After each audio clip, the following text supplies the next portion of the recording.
Submitting to your internet inspection. For your pleasure, it's Voyager Please, a hateful voyage through the Delta Quadrant. My name is Joseph. And I'm your quality control expert, Peter. You know, Voyager was just, I think, getting a little too competent, a little too comfortable, giving us decent episodes. And I'm really glad we could get back to the Voyager we know and love and hate with this one, my friend. What did we watch Joe, this week? It seems like you weren't happy.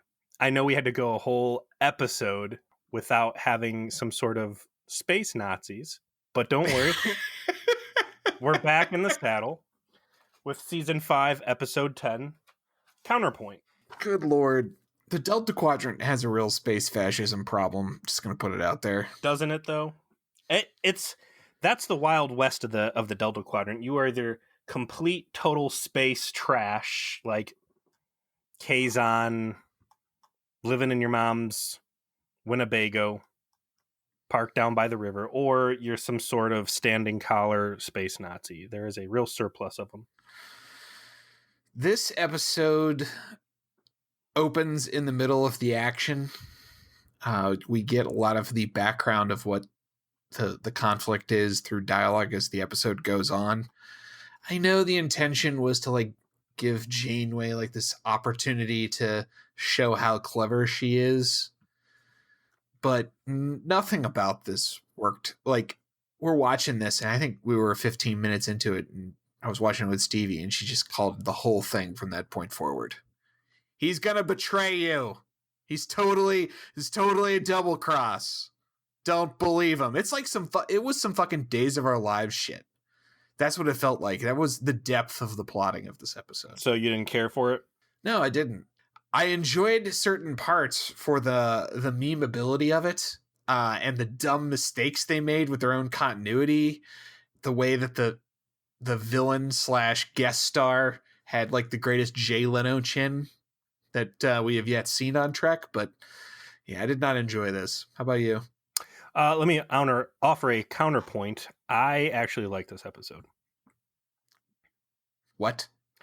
I dug it, man. I thought it was a nice entry into it is one of the few, with the exception of the Doctor and Dr. Pell, way back when the Vidian that he falls in love with. I'd say this is probably one of the stronger love stories we've seen out of Voyager. Oh, man, if that's true, that's sad.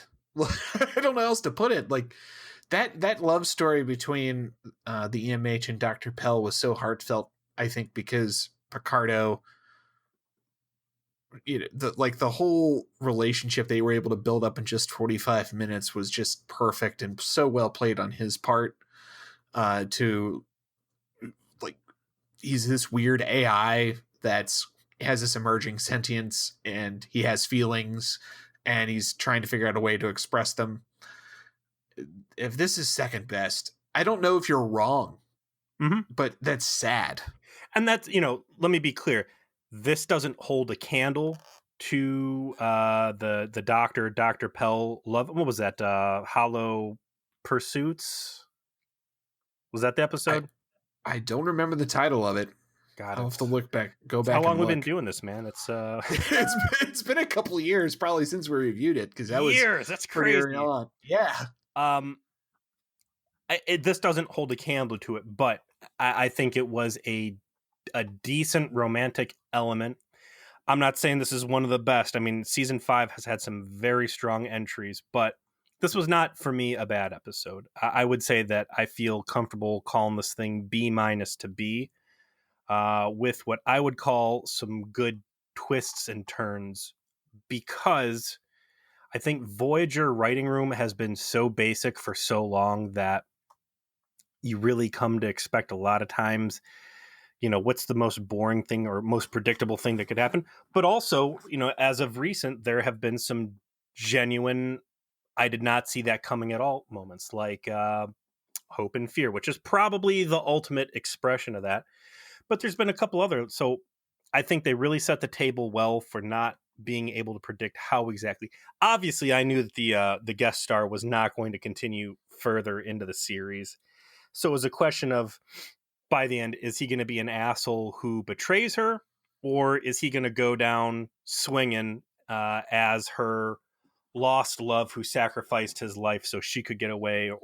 You know, it wasn't clear what was going to happen. I would say it was a 50-50 split, and in that I found a lot of value. But like you said, we pick up in a very awkward Swiss cheese environment, right? And I'm using Swiss cheese in the quantum leap sense. Things don't make sense. Like you said, we've got plot holes. We've got Janeway, take out the spinning wheel or whatever device of chance you want to use to roll the dice and see who you're going to be dealing with. Sometimes you get Janeway who says, I won't put up with bullies, and, runs the line and goes to war with an entire nation because she doesn't agree with their political standpoints. And sometimes you have this Janeway who is submitting the entire crew and ship, and as best I can tell, extended Federation database to frequent and intense invasive inspections by a very clearly all all white, all short haircut, ultra militant Gestapo space force. Yeah, Mark 2.5 space fascists. Yep. That appear to be legitimately very near the same level of technological achievement as Voyager. I not only is this episode not particularly well explained or justified, even after they start to talk about the backstory of what happened, I just never bought for a second the romance between Janeway and the inspector. Like, he just never read as compelling as a romantic match for Catherine Janeway, even as you're trying to accept that premise. And that's probably why I didn't like it. Like, everything about the episode with the EMH and Dr. Pell, they managed to have a lot of chemistry on screen in a way that allowed you to invest yourself in their relationship despite the relatively short amount of time you had to get to know them as a couple. Mm-hmm. This is like the exact opposite. Like, I will say Kate Mulgrew's trying her best. She does, but this guy that they got is he just did not have charisma on the level that I would have expected for someone like Catherine Janeway to be interested. Listen, the head Skeevian was more interesting in that regard. Vlad Goldblum had his charms. So Voyager's getting put under the microscope frequently, right? We get introduced to this alien race that is the God knows what's. The Devore. That's right. That's the name of my doctor, Dr. Devore.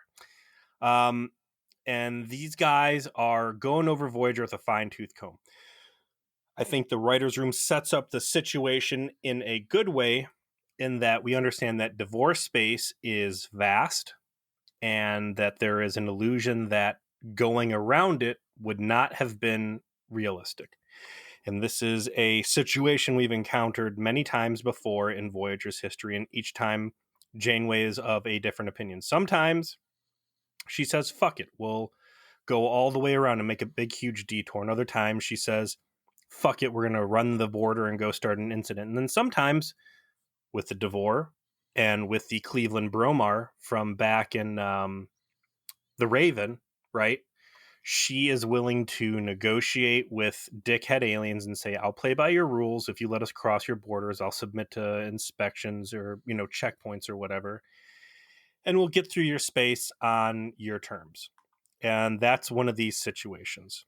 And what these Devore guys are looking for, the main reason they've got a hair up their ass is they really, really, really do not like telepaths. And Voyager has a couple on there. Maybe that's one of the things that I found so completely underbaked about the episode, was that the main conceit is that these dudes fucking hate the shit out of telepaths, and the reasoning is that we get in the most dialogue on the topic is, well, you can't trust people who can read your mind.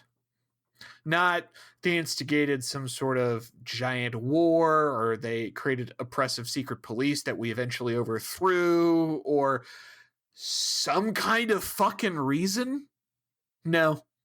just you can't trust them. So we're gonna put them in concentration camps and exterminate them.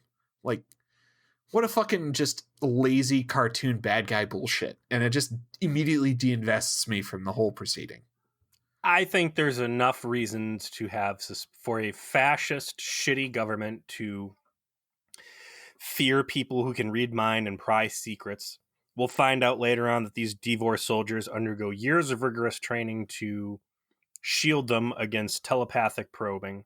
And, you know, we've run across a fair number of shitty telepaths out there who abuse it and cause problems, and sometimes are crappy fascist governments themselves, such as the gypsy extermination sexy Balana dream episode. Yeah. That, you know, it's like, I can fill in the gaps. I've seen worse out of Voyager. I'm not going to let this be a showstopper for me. So the sweep teams are going through Voyager, and they're looking, they're scanning everything. They're being real dickheads. They're messing up all the doctor's tricorders and everything. And they're looking for telepaths. And there will be an exchange between the head guy, the lead inspector, whose name is what? Kashyyyk. Which I always thought was the homeworld of the Wookiees. Well, you have to keep in mind that at this point in end of 1998, we haven't seen that in anything except the Star Wars Holiday Special. That was like a main thing. Mm-hmm. So the fact that it and I believe it's also pronounced Kashyyyk, and this guy's name is pronounced just Kashyyyk. So I think that it's near to it, but far enough away that I don't think it was intentionally attempting to be like this obscure Star Wars extended universe thing. So they are going through and looking for these guys, and we'll have a scene. This Kashyyyk guy is super antagonistic to Janeway. He's got real shades of the Krenim from Year of Hell, when they were kind of at their like haughty peak and like real aristocratic, leaning back in my chair. Mr. Chair. Yeah, Mr. Rotating Chair. Yeah. Never gonna forget that. No, he's classic, and you know this guy clearly took some cues out of that. So he is super cartoony, evil Nazi, Gestapo inspector, and he is kind of rubbing Janeway's face and shit as much as he can about how she needs to be friends and this and that. It's clear he's got the upper hand and really has her by the short and curlies. The hard part of this episode for me is the belief that not only would Janeway, who has been so anti-bully in the past, and also staunchly protective of Federation technology, is opening the full database to these guys for review, to the point where he's taking copies with him when they leave, so he can not only go through the music catalog of Earth, but extended crew rosters. And he'll confront her at one point and say, listen, you did not mention to me that you have telepaths. You've got 2 Betazoids and 2 Vulcans. And she says, well, listen, the Vulcans died in and then she's talking about Vork and Tuvok died in a shuttle accident. And Suitor, which maybe that's half the reason I love this episode. Any little bit of Suitor I can get, man, I'm there. I'm on board. He died in an encounter with a species called the Kazon. And then Kashyyyk lays on her like, well, lucky for you, he's dead. And it's like, listen, motherfucker. Let me tell you. Lucky for you, he's dead. Let me tell you and your Space Force invasive cronies. You guys are lucky you're not laying all over the floor with your heads bashed in. All right? Lucky for you. The inspection would have been on your craniums from space pipe damage is what you would have been dealing with, my friends. You would be I couldn't have stopped him. You would have been inspecting your stomach for fragments of your teeth after he knocked them down your fucking throat. So this is like one of the first major continuity errors. I mean, obviously they mentioned Lon Suitor, and he was in fact a Betazoid, albeit with like no telepathic ability whatsoever. In fact, like the exact opposite. But first, this mentions the only 2 Vulcans on the ship are supposed to be Tuvok and Vorik, which is not true. There's been multiple times we've seen background actors who are in Vulcan makeup. So there's supposed to be more than two. In fact, there will be reference later on that to suggest there's supposed to be more than two Vulcans. So that's wrong. And then she lumps in a third person who is supposed to be a Betazoid, Jurat, into the group that died in the mysterious shuttle accident. And when they beam in later, you do see like the back of a female Starfleet person who's supposed to be the third person in this list, who's apparently a Betazoid. Except She fucking died. Kathy apparently forgot that her pilot in the pilot episode was in fact a Betazoid. There was a whole dialogue about it between him and Tom Paris. And her nurse on her ship before she died was also a Vulcan. Yeah, I mean, look, man, it's not the worst continuity error. You know, if we want to talk about continuity errors, let's jump to the end of the episode where we see the shuttle bay, and not only is there no sign of Neelix's spacecraft, but you don't see any of the apparently dozens of other shuttlecraft or the Delta Flyer. Like, just take the fact they said Suter's name and be happy, because I take what you could get. Yeah, our boy Lon got a shout out. Respect, rest in peace, pour one out. No, but you're totally right. There are very clear mentions that there are more than two Vulcans on the ship, and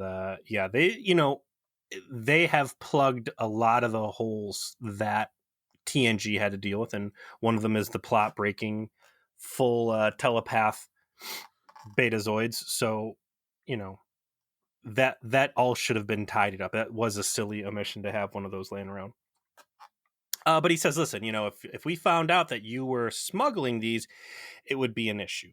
And of course, Janeway does have Vulcans and does apparently have a couple other telepaths, in addition to some space beggars she has picked up along the way, like Starfleet does. And we don't really get the full story of what happens, but I think the end conclusion is that after they entered Dever space, they came across a transport badly damaged full of essentially political refugees who Janeway took on board to protect. And because these inspections have been so draconic, the workaround they have is every time these inspection points come up, they round up everybody who is effectively contraband, and they put them into the transporter pattern buffer, like Scotty in the Dyson Sphere episode, Relics, and just let them chill out in there.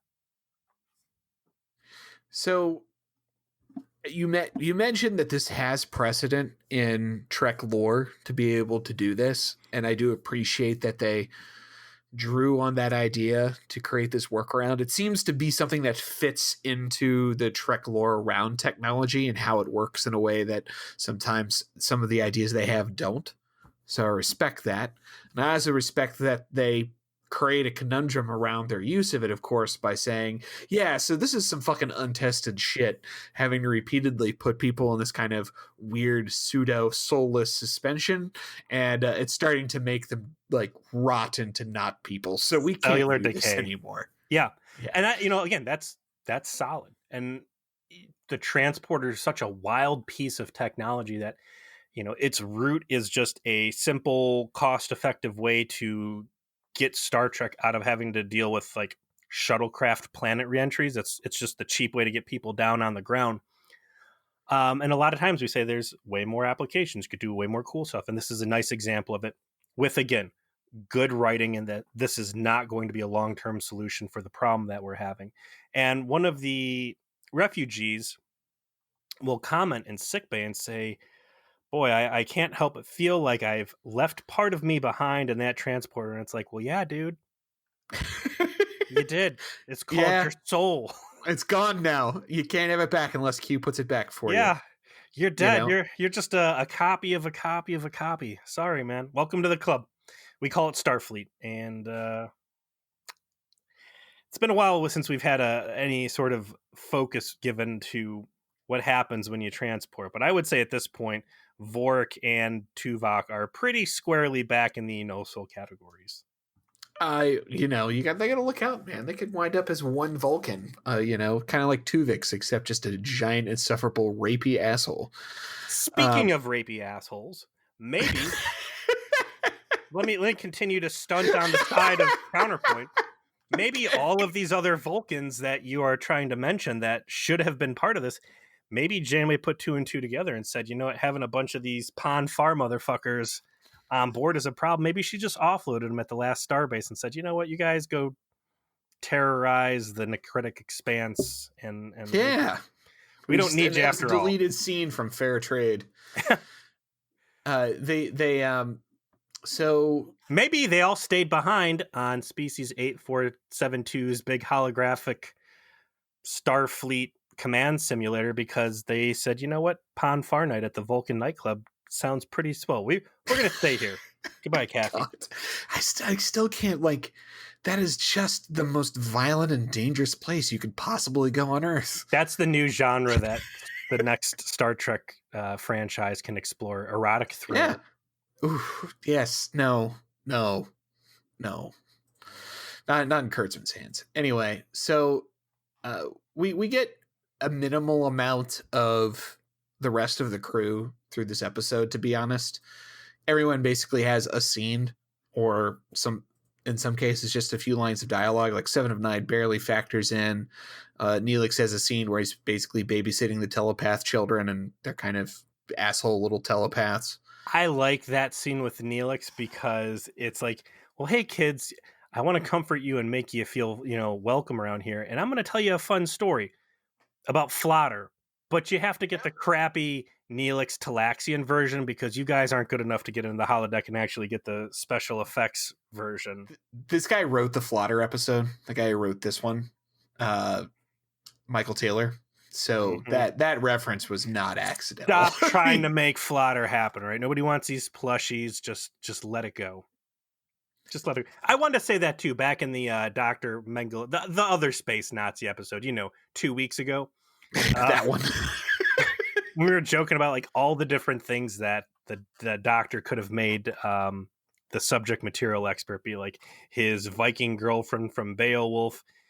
Just make him fucking Flotter. How good would that be? Yeah. Your resident exobiologist to be living water, or that barky tree dude. The episode gets kicked up a notch as they start to talk about what their purpose is, which is to find apparently another transport vessel that they are secretly in contact with to take all of the telepathic refugees.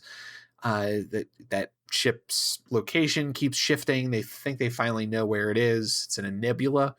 And just as they set course to go ahead and head to that nebula, that's when another Devore ship suddenly comes into range. But this is smaller, one-man vessel. And wouldn't you know it, it's Jay Leno Chin, the Gestapo chief, who is on board. And he comes to the briefing room and presents a case that he is actually defecting / betraying his people, that he knows all about the teleporter suspension, the communication with the transport, that they found these guys in the first place. He knows the whole story, and he has been the one secretly making sure that the inspection teams don't find them this entire time. And now he's here to help. I don't get where the hate is for this this plot twist, man. This is solid Star Trek, and a lot of times I will condemn Voyager and say this is a retread of Next Gen. And to be fair, this is kind of a retread of Next Generation. There was a very, very good Romulan episode of Next Gen where the Romulan general defects. He's got knowledge of a forward operational secret base that Romulans have prepared in the neutral zone in anticipation of waging war with the Federation, and he has decided to throw his military career and family safety in the trash to defect and tell Federation, hey, watch out, this is coming. This is charted territory, and I think because we've seen it play out, again, so many ways. Sometimes the guy's a spy and he says, fuck you. Sometimes it's a legit good guy who wants to get away from a bad. And I really feel like the Devore are so two-dimensional space Nazis, Nazi-ish, that it was a plausible reason I need to get out of here.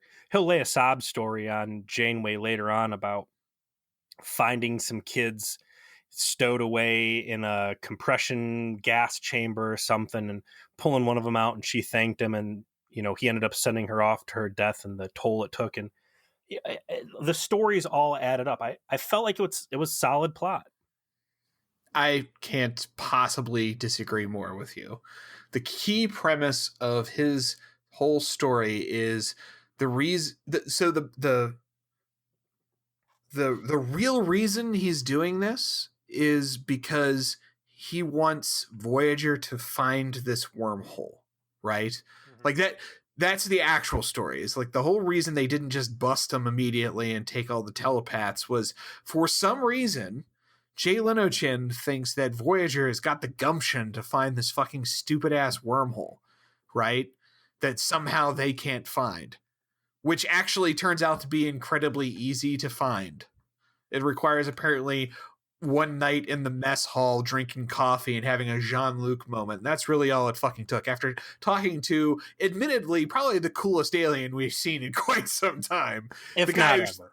Is like fucking on. We'll talk about him in a second, but like the whole premise of this is just completely stupid. Like you've decided to like play this intricate game with Voyager so that they could have a conversation with Mr. Bluehead, the blowfish alien. Like, Jesus, like, no, this just makes no sense of why this entire deception occurs at all. You've got a very militaristic society, or at least detachment of soldiers, who are, by his own admission, soldiers and not scientists. And this guy is a career climber who wants to try and get a big catch.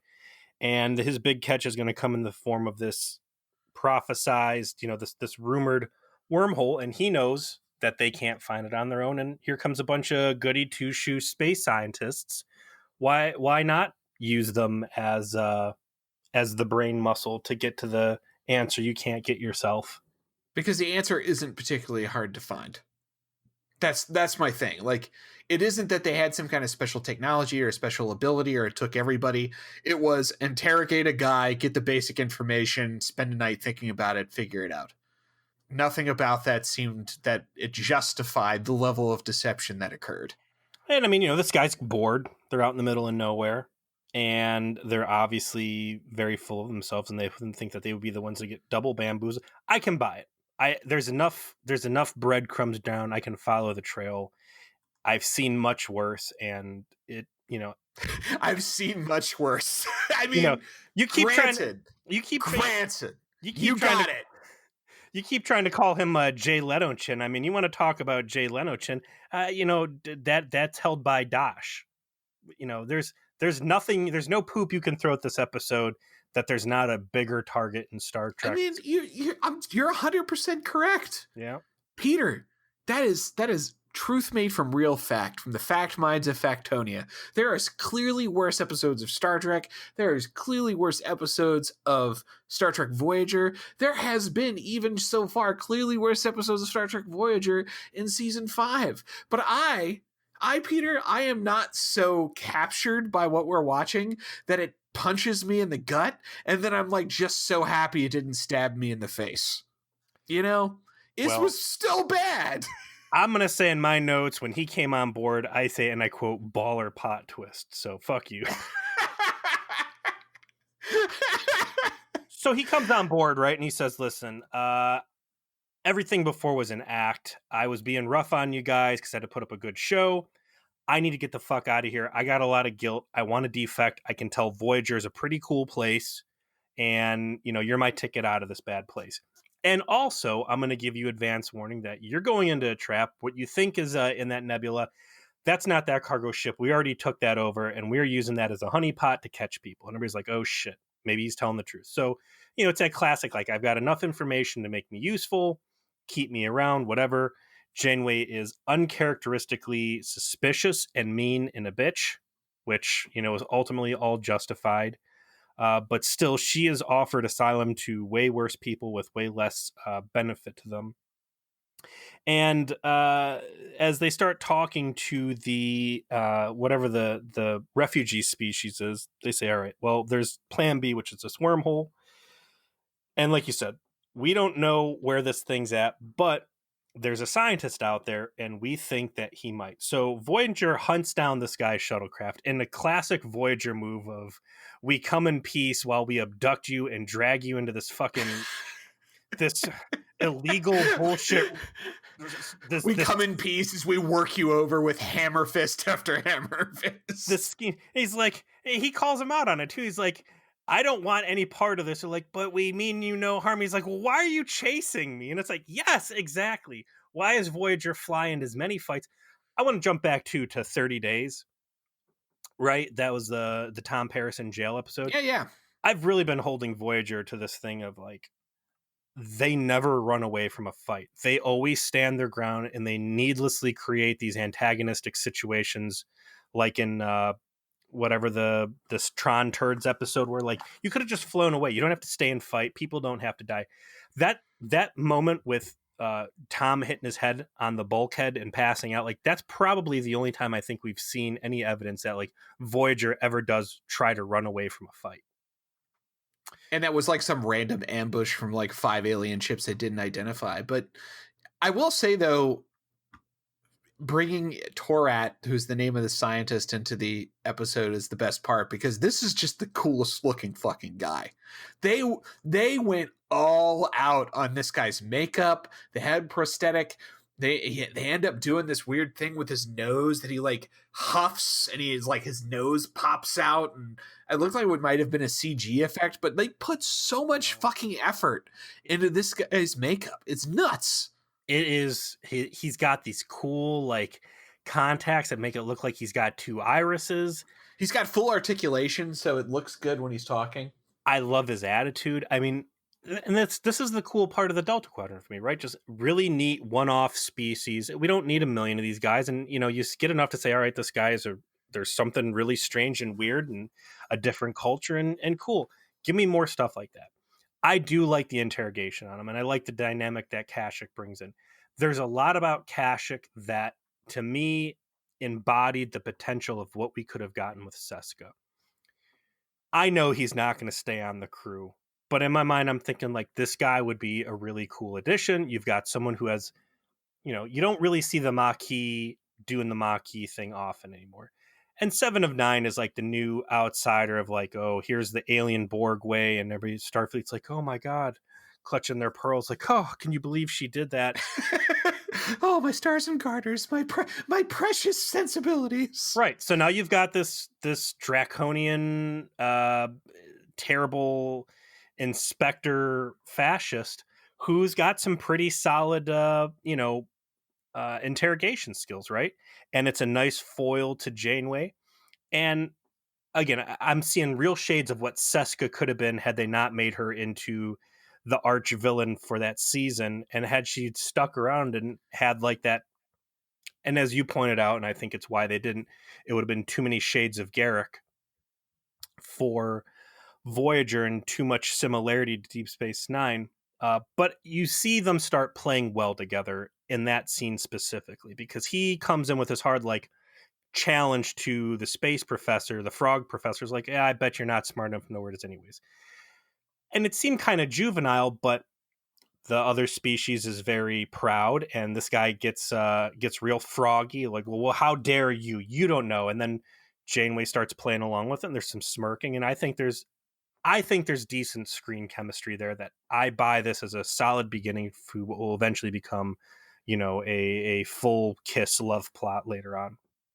I mean, I do agree that the good cop, bad cop like routine was probably the best scene in the episode. You know, the alien himself having such cool makeup being part of it, and the way that they get the information out of him, and that guy's performance of like how he talks about all of this stuff, and how he like has like keyed all these terms that he's invented for things. Yes. You know, and he's like real fucking persnickety about it. Like that was really good. How is he not in the memory alpha with his own picture? Yes, I just looked through it to see like, is there any mention of this guy? Because I you know, like at Torat all. is his name. Yeah, and there just isn't any. Although I will note that there was another big miss on the list of telepathic crew members, and that's Kess, by the way, pointed out here in the memory alpha. somehow not on there. No one was more telepathic than Guess.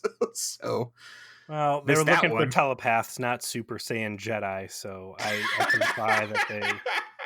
Oh, you're fine. You're so powerful. You just melt our brains like you did Tuvok. It'll be fine. Just We know microwave our better than to blood. fuck with you.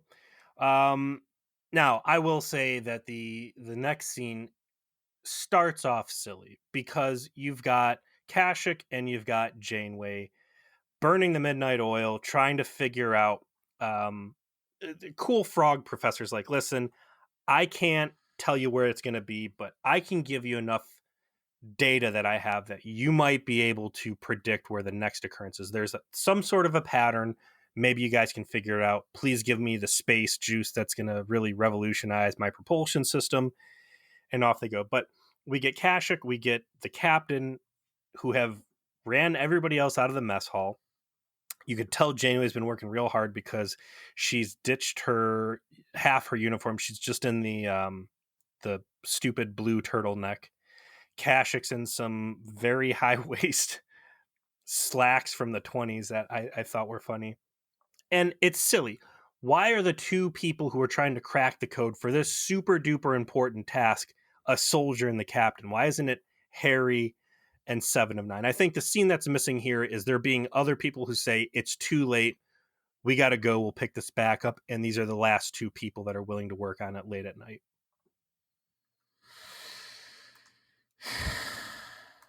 Sorry, man. No. This scene just felt like just fucking cold water. This is where I lost any interest in the episode. They're sitting there listening to Tarkovsky, like, bonding over their love of music. That's a big through line of the episode that we haven't mentioned. And, it like Kate Mulgrew, it's been a constant theme. It's the soft scenes where she gets to kind of like bust out her experience as an actress doing a lot of soap opera style stuff. She's trying a lot really hard with the body language and trying to sell it. But the guy here, I get nothing from him. I just get nothing. He just seems like the exact kind of C- actor they get to do these kinds of guest spots too often in Star Trek. And I don't understand the chemistry argument at all. I just get nothing. And I don't know. Maybe it's just a difference of, I don't know how it, like, I'm interested to know if there's a reason out there as to why you would get that read and I wouldn't. It's not a gendered difference. I don't know. I think part of it is because he portrays himself in uniform as such a dickhead and a two-dimensional prick that when he does start bringing out his warmer side, it's like we talked about before with 7 of 9 and Tuvok, that they have such a rigid, flat, normal status that when they deviate from that, it seems way more dramatic than it is. Like with Tim Russ and with Jerry Ryan, there's legitimately great acting there to back it up, but it's already being like turbo boosted by the fact it's like now they're being warm and fluid and emotional, whereas normally they're rigid robots. This guy went from being such an 11 out of 10 dickhead to being, a warm, personable guy with a tragic story he lays on her. There's some talk about, oh, look out the window, the beautiful Aurora Borealis nebula out there.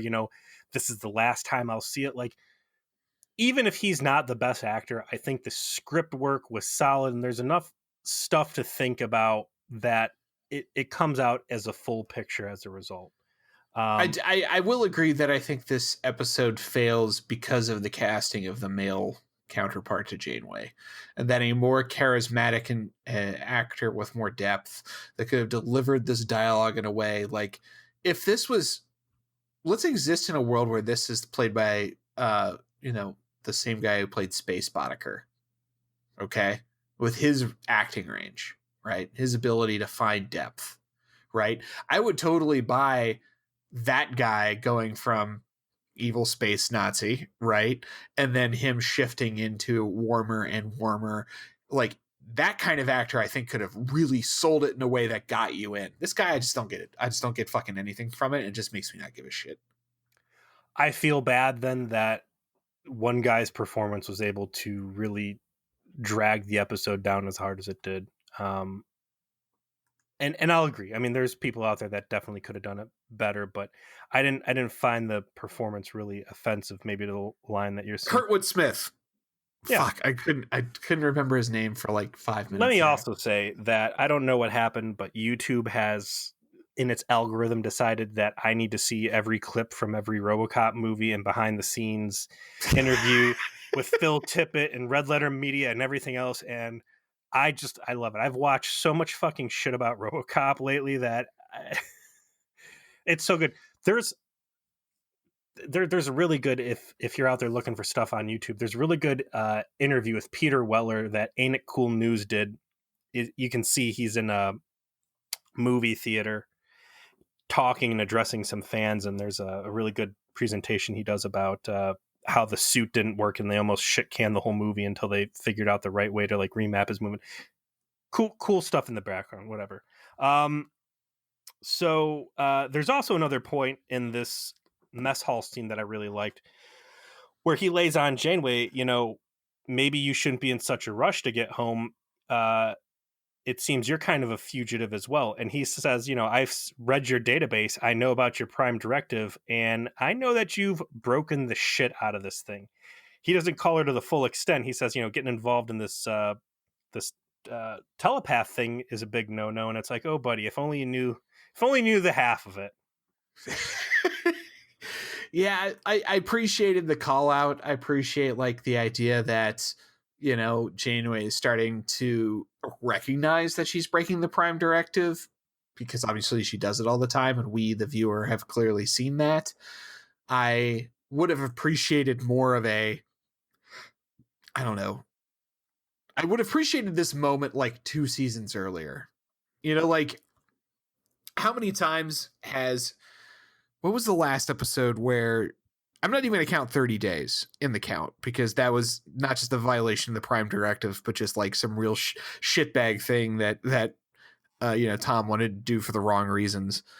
Practically starting a war with people over, trying to help them when they didn't want it, that sort of thing. But what was the episode before that where there was like this big line drawn in the sand over the prime directive that made no fucking sense?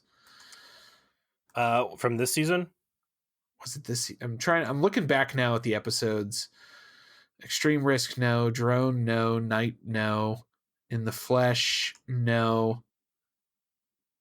Once Upon a Time, no. Might have been 4th season. There was an episode where it was just a huge fucking deal, and I can't find it at the moment. Omega Directive. Oh yeah, maybe that was it. Yeah. No, because they ended up breaking the prime directive because of the Omega Directive. That was like this is the prime directive doesn't apply, and that made it all okay. The moral of the story is you hit these peaks and valleys with Voyager where I feel like certain things are overrepresented. Like we're joking about space Nazis. Yeah, there's certainly the Dr. Mengele episode that was Nothing Human 2 episodes ago, but that's really the only one for this season. But it feels, all it takes is 2 or 3 times for a shuttlecraft to blow up, and you get this impression that every episode of Voyager there's going to be a shuttlecraft blowing up.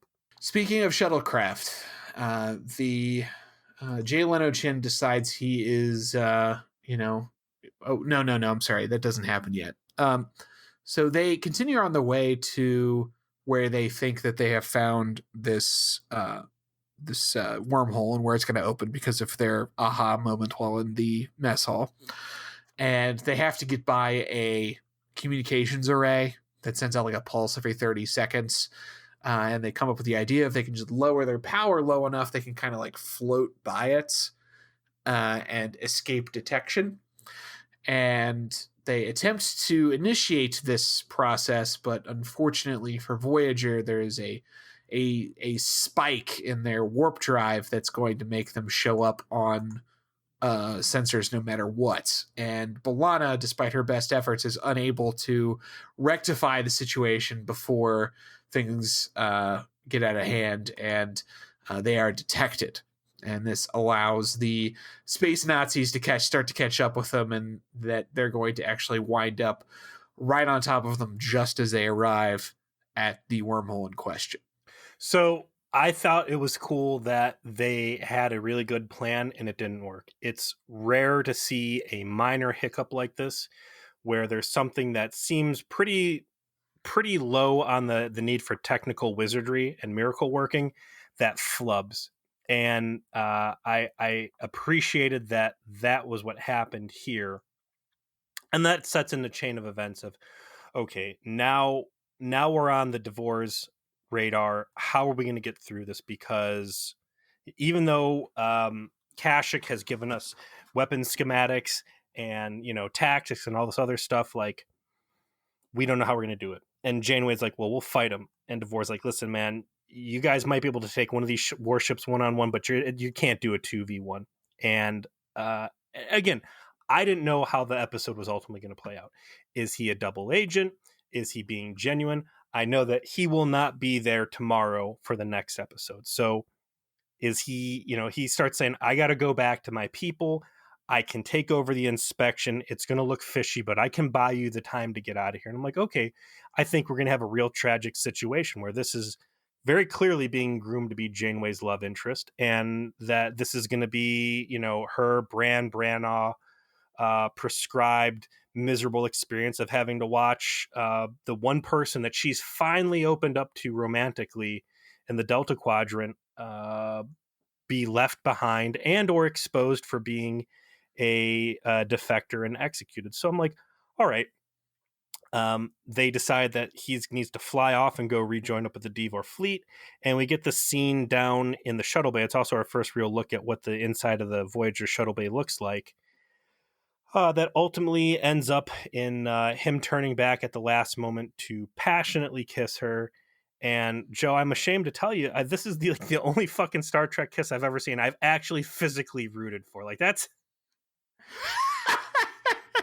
how far into the fucking weeds I might get crucified on the trauma support group over I might be doing the crucifying. And you might deserve it. I mean, it's a good kiss. Like Kathy goes in for seconds. Like she got a taste of that and she wanted more. And they go for it, and they sell it. They do a good job of selling it. So I'm not gonna. The uncertainty of, is she kissing a double agent? Is she kissing someone who is going to be like the Shooter McGavin from the Enterprise C incident in yesterday's Enterprise? Like, I love this guy and he's going to his death to save us, or he's giving up his freedom. Like, so many what ifs. I didn't have a clear trajectory on it. And I mean, so many times someone kisses the other person, it's like, oh geez, especially when it's fucking B'Elanna and Paris. But it was the stakes were right for me. And he flies off to go rejoin up with the fleet, and I wonder where the hell are all the other shuttlecraft at. Eventually they get to the next inspection point. Janeway's kind of got a little smirk because now she knows her boyfriend's over there, and whereas every time she's dreaded these inspections, now she's kind of jazzed about it. Big continuity error. They've got everybody tucked away in the transporter pattern buffer, but Tuvok's out and rolling around, who was like big time no. So I don't know what they were doing there, but Kashyyyk beams directly into her ready room, calls her in. She runs off. They have a little role-playing scene where Kashyyy's number one crony gets dismissed, and then they get in close for some real close talk, and Janeway's like, we cracked the code. We found the wormhole. Everything's going to be great. And kind of lays everything out. And then he's like, okay, cool. I'm going to call my lackeys back in here, and dun, dun, dun. It's the double cross. Who would have seen this coming? I said, oh, come on. This guy was such a good character. I was so fucking jazzed for this guy to actually be legit and like a strong opposite, but I don't know, man. It seems like the only certain people can never end up being redeemed on Voyager. And if you are this guy's demographic, like they always seem to hold to be shitbags to the very end. So Whatever. Janeway. I did like that the main henchman is named Prax. It's such a great henchman name because it's really easy to yell out authoritatively, Prax! Prax! Get over here front and center. Like I liked that. That was a nice touch. There. I said something nice about your episode that you want to marry, Peter. Yeah. Like, yeah, see? I can be nice too.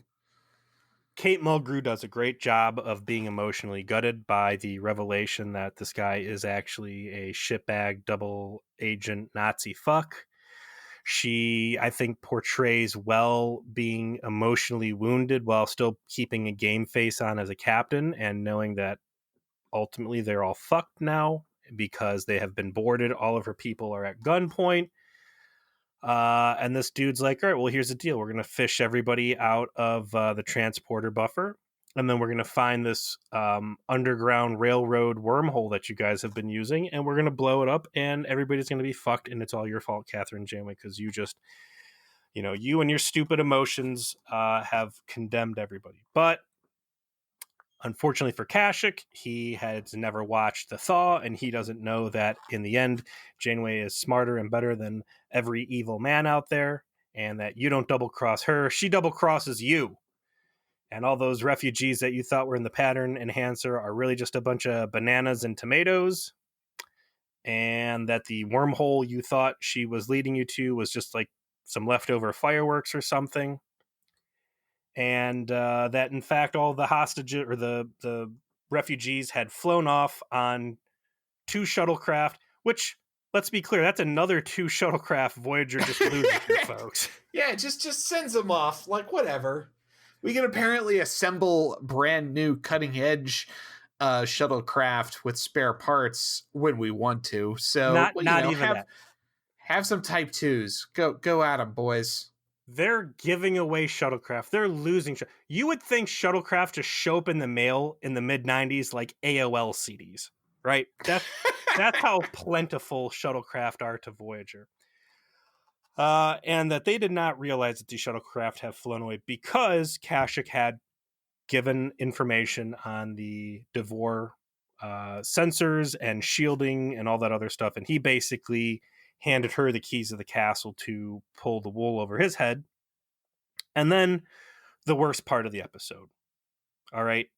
You have the evil space Nazis that have Voyager on lockdown after Voyager just assisted in a massive rescue of these political refugees and fucked everybody over and made them all look like a bunch of clowns.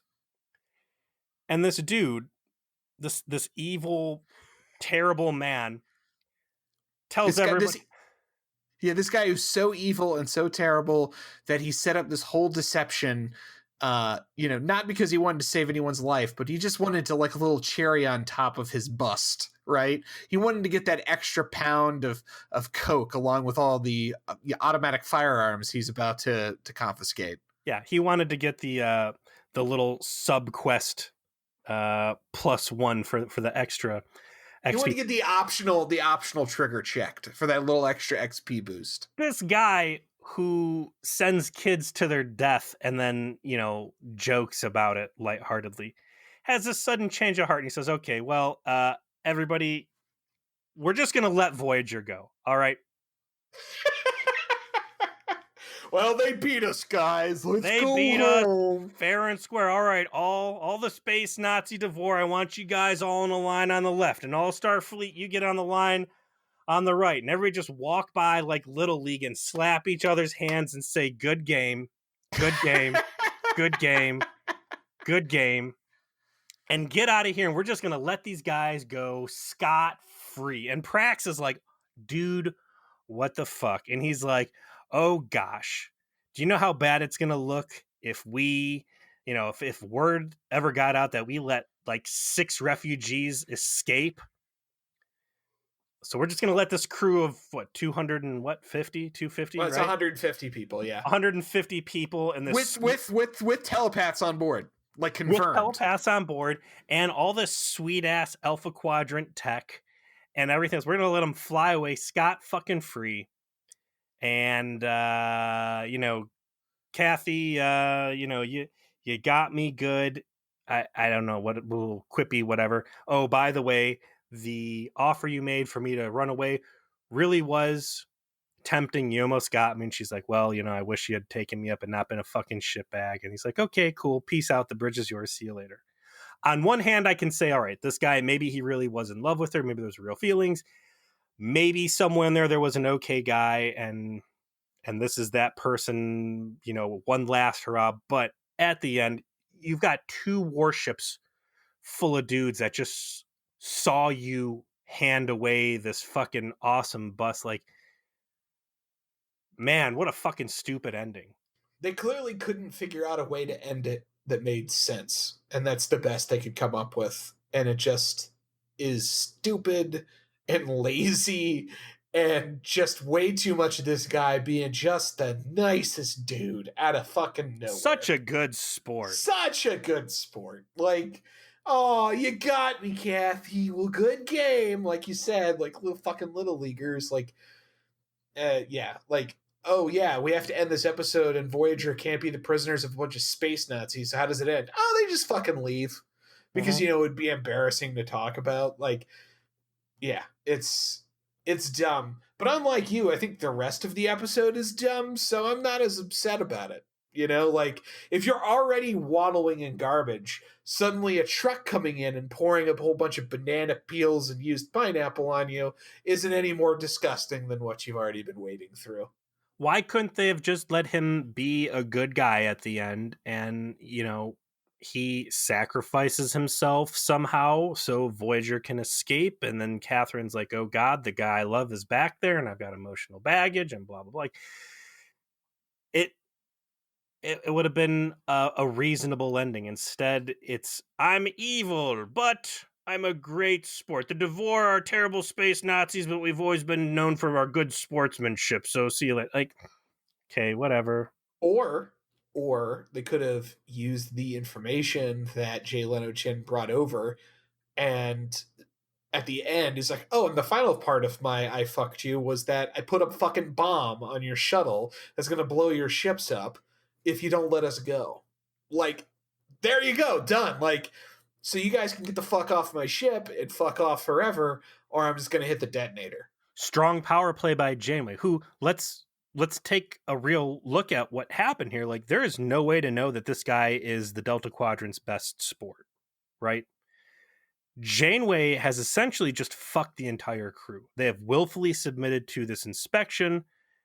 Janeway thinks maybe Kashyyyk is going to be a cool dude. She's clearly got emotions for him, and she wants to believe he will not fuck her over. But clearly she doesn't really trust him. Otherwise, she wouldn't have sent the refugees off, lied, and everything else, right? So there's a hard 50-50 chance of maybe we get a new good crew guy, or maybe I'm going to be serving my entire crew over, who is so important to me that I've allied with the Borg and all of the other terrible things I've done to fuck over the universe.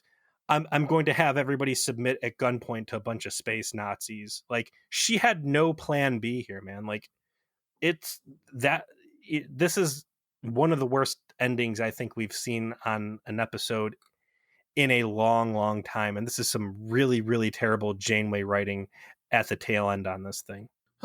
So I was unfortunately mistaken about what episode is next week. So, Peter, if you wouldn't mind reading that off as is traditional, I would appreciate it. All right, man. We are going to be going into season 5, episode 11, Latent Image. And we got the Doctor standing around in astrometrics with 7 of 9. The Doctor uncovers evidence that his memory was erased 18 months ago. Nearly all traces of a fateful away mission have been deleted. We've done this in Next Generation, Joe. The last time it was Data, and Picard wiped his memory because there was a super powerful demigod race that said, get the fuck out of here, never come back, forget everything, or we're going to kill your ship. And then Data remembers and then drags everybody back in. That was a great episode. That's a story I'd like to hear again. I love the Doctor. I love AI. This seems really good. Am I going to be happy? Am I going to be sad? You're going to be happy. It's not exactly the same, obviously, but this is a great AI and is the Doctor a person episode. and it really digs deep in the premise. Like it gets real deep. This is not a approachable episode of Star Trek. Like I would be sad for anyone who like, oh, I'm gonna watch Voyager and they got this one, because it is just dense in what they're trying to do, and it's gonna reward you and me super hard. But for the casual viewer, it's probably impenetrable. But that's real ballsy for Voyager, man. That is not the status quo at all, and I am really excited to see where this one goes. Same here. And thank you very much to everyone for listening to yet another episode of Voyager Please. If you want to join the Voyager Please Trauma Support Group on Facebook, which is our viewer community, please do. We're easily found on Facebook. It's closed, but we will allow anyone to join that accepts. We just keep it closed because we know your grandmother doesn't need to see your Star Trek shit posting. And we, of course, always encourage people to join when it comes down to showing up and telling Peter that he's wrong for liking this episode. I endorse that heartily, 100%. You should do that. You know, everybody's going to show up and say you're an asshole and that Kashyyyk was a great guy and that you have bad taste, and it's going to be true, and you're going to have to go to bed with everybody telling you how wrong you are on Facebook, which I think at the end of the day gets your dick hard from what I've seen recently. That's what I'm saying. That's how I've lived every day of my life for the last decade, my friend. Like, that's my fetish. Don't threaten me with a good time.